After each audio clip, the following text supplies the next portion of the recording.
We are welcoming Paul Piebinga, co-president of Mobiquity, to the video series on value-based leadership. Paul, welcome. Thank you for joining. Thank you. And can you please introduce yourself and Mobiquity? Yes, okay. I am Paul Piebinga. I'm, as you say, co-president of Mobiquity. Mobiquity is an international firm doing digital transformation, building apps for very large corporations. We've grown basically since 2014 in Europe from 35 people and worldwide maybe 100 people to what is 1,600 people today. Okay. We're part of a larger group, Hexaware, which consists of about 20,000 people. We operate in Europe from our Amsterdam office. We have clients all over the world, Asia Pacific, as far as Australia, Philippines, Middle East, United States, South America. Things we do, very creative processes, but very heavy engineering as well. So we've built very intricate banking systems, healthcare systems, very user-friendly applications. It's a very modern company, fast growth, and for example, if you look at the Amsterdam office, there's about 55 nationalities in the office. So it's a very, very vibrant company. Okay. I remember that when we were working together, you asked me to find somebody who could help the values and the culture of the organization. Can you explain why it's so important and how do you look at values? What are values to you? So I think culture is the most important thing in an organization. I think it's important in an organization. It's almost, how to say, that people understand each other between the lines. Because if you have an organization where everything has to be explicit, it's impossible to define everything. So you need to have some cultural understanding that can cut across different nationalities and different original cultures. So say it has to cut between a Brazilian, a Dutch person, somebody from Finland and somebody from the United States. You have some cultural values that determine your behavior. I think it's very important to have that because that allows people to develop their initiative within cultural boundaries, within the boundaries of values. As I said, if you have to make it explicit and you have to have a rule-based company, you will not get the initiative. And how do you look at the way values are done? You told me that values are basically can be a word, but the actual value is in the behavior that is below that. So the only way values get communicated is via behavior, because if I write integrity as a high value, which is one of the values of Mobiquity, that's a word. It means very different things in different cultures. Only by behavior, and very often by the behavior of management, that word gets loaded. It gets meaning by the behavior. We have teamwork, creativity, innovation, accountability. For example, accountability is a good example.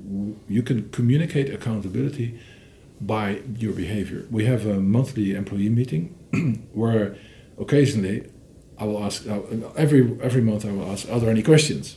And often there are questions, and sometimes I think I should be held accountable for something, and nobody asks. So I'll ask myself, especially in the beginning, when you hold yourself actively accountable, then accountability as a value is communicated. Yeah. For example, you can say, I don't think management should have privileges. Yeah, and then you park your car at the far end of the parking lot. Then your employees see that. That's communication. Yeah. So I think for all these values, it is communication, and you talk about them, but the most important thing is behavior. Okay. And how does that work when behavior is sometimes culturally defined? People from the US, the Netherlands, China tend to have generic different behaviors, especially in groups. How do you align that? So corporate cultures are related to the work and the way people treat each other inside the group. So if you have even if you travel by train, and you sit in a full train, you sit in a small unit, maybe 5, 6 other people. There's a culture inside that group. There's always a culture. Now, one of the things, and even in that culture, so even in the company Mobiquity, even in the Amsterdam office, culture is communicated via behavior. However, behavior can be interpreted in many, many different ways. So you're right. If there are many different cultures, there's a process where people start meeting each other. So, for example, on accountability, so some cultures are very hierarchical, some cultures are very egalitarian. So people come in with a specific cultural blueprint, and then they start adjusting in the group. And the mechanism is not, or here's our memo, this is our culture, but it has to be done in the behavior. And because we hire people every month, I mean, last year's growth was 48%, we have to continuously communicate those values by behavior, which makes them stronger all the way. Now, one thing about multiple cultures or multiple originating cultures in a company is that you have to always be aware of cultural misunderstanding. Yeah. In fact, I think you should assume cultural misunderstanding. And then what you then should do is have a continuous dialogue about, what's the meaning of this behavior? Because we have on the one hand, we have cultures that are they're hugging. Well, it's with COVID a little bit different, but they're preferably hugging each other when they meet, and there are cultures that preferably have 2 meters distance. Yes. And if these two cultures meet, then you have a misunderstanding. And then it doesn't escalate immediately, but then you have to understand, oh, here's a misunderstanding. Yeah. Let's talk. That's very active in the Amsterdam, especially I'm using the Amsterdam office because that's where we have the 55 nationalities. In the American office, we mainly have Americans. Yeah, okay. In a preparation, we talked about also the way strategy and culture should align. And in some cases, you can say that if your company is growing so fast, one of the things that is part of your job is to make sure that the company is prepared for 6 months or 1 year from now. With that in mind, culture can then be tuned. Yes. Because you want to have a certain culture which is aligned with the strategy, not only for today, but for a year from now, and that can be different. Are there ways that you tweak that? Because some companies say, we're going to do a culture program, this is going to be the new culture, go. Yes, well, no. I don't believe in that. No, I don't believe in that either, because if you say, we're going to do a culture program, these are the new culture, you actually then come up with a list of abstract words which have no backing yet in behavior. Yeah. I think if you decide on a specific behavior that you want to see in your company, for instance, if you want people to make their own decisions, you got to stop making decisions for them. Yeah. It's blindingly obvious, but it's painful. Yeah. But if you keep... But that is something you have in mind in your own hands, and making decisions for somebody because you're leadership. Yeah. But if you talk about, one of our cultures is equality and trust. How do you create that? And large corporations are known for their political environment. Yeah. And political environment, seldom, I don't associate it with trust-based. No, correct. Your organization is growing very fast, but you also have an integrity and accountability, and which is in my mind also very much related to trustworthiness. Yeah. How do you make sure that in the behaviors today, you anchor the behaviors for tomorrow? Yes, it has to be leadership behavior. So we invest a lot in developing the leadership, because this discussion we have with the second level of leadership and the third level of leadership, how their behavior can impact the people in their area. So, and you have to, very occasionally we hire on cultural fit.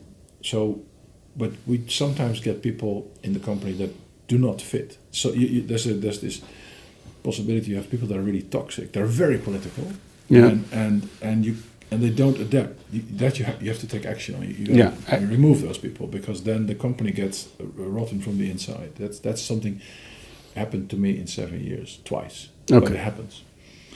So I'm thinking about, for example, in the beginning I was involved in every project, every proposal. Today, if I want to know what projects are going on, I got to ask somebody what's actually happening today. So, but this means somebody else is doing it, and they're doing it better. So how do you get other people to do it and do it better when you're still in your own project? So the starting point is where you disengage, where you actually. So the trust is. You have to actively trust people to do their job. So it really starts with the behavior. So I have a guy who works for me. I give him the trust, and by me giving him the trust, he feels comfortable to give the trust to his people. It's literally that. He feels comfortable doing that, because if I keep asking him detailed questions, the only way for him to be ready for my questions is to ask detailed questions to his people.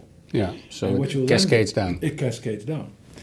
Now, when something goes wrong, because you trusted somebody and you just made a mistake or made a wrong judgment call, then you got to be careful, because you can destroy the entire value by reacting in the wrong way. So I think when I looked at the culture, we did a culture study, I think it was 2018, and somebody found a couple of, I think it was 3 aspects of the culture, not of what we wanted to be the culture, but what was the culture that grew between 2014, say, and 2018. Prime aspect was everybody's equal. So that was a result of research. So I would say that's good. Let's keep that. Yeah. Let's not change that. Let's figure out how to actively continue that. Second thing was, everybody who came in the company, from day one, they were a full members. They didn't have to grow and be, and prove themselves. Yeah, didn't have to prove themselves in the culture. So their opinion was taken at full value, and everybody could stretch themselves to beyond their comfort zone. In the full knowledge, there's always another mobster, another Mobiquity member that would help them. And I didn't design that. I didn't thought, oh, that would be a good culture to have. I discovered that was the culture that was apparently there. And that was created by some organic process of behavior. And the last point was that there wasn't a dominant country culture. So it wasn't like a Dutch company with many foreign people. The researcher didn't find a dominant regional culture, just a company culture. Well, from that basis, when we started to look at, okay, where would we need to go forward? We'd need to have totally independent teams that can work, because no project ever benefits from management intervention in this business. It is programming, it is creative. I mean, let them do their thing. So the management needs to create the context for the people to feel fully confident. They need to be absolutely excellent, because we fly people over to, it's amazing, we fly people to the Philippines to do work, while in the Philippines, obviously, the rates are much lower, but we fly people from other places. So you got to be really, really good to make that up for the difference. Yeah, and you can't be that good, but you can be very good, plus having a culture of independence that allows you to do things that other teams in hierarchical companies just can't do. Yeah. Because they just can't do it. They've got to ask permission, or they've got to talk to management. And that thing you can put on the horizon. I want to be able to parachute a team into a place knowing that they will do the right thing, without knowing what the right thing is myself. And so basically with that, you've created a leverageable model that is growth independent. You can grow as big as you want, as long as this continues to be, there is no issue.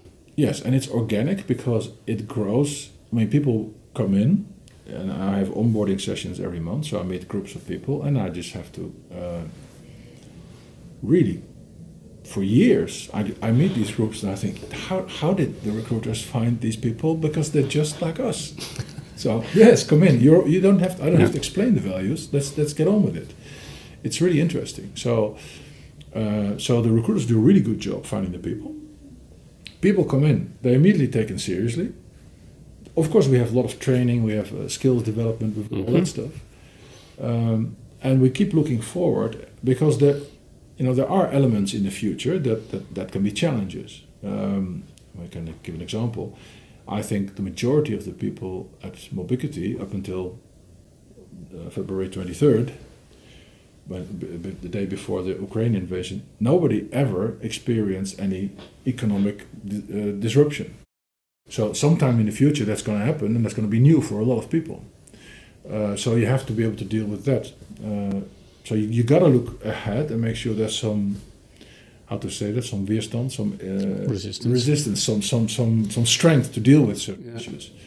And occasionally you've got to lead from the front. You got to be be a little bit more directive in these moments, and then immediately give people room to maneuver. Yeah. So I think we can conclude that you run a company based on the correct values. Yes. Value-based leadership is prime in your behavior. Totally, yes. Yeah. Okay. I think that's true. Thank you, Paul. It was a pleasure talking to you. You're welcome.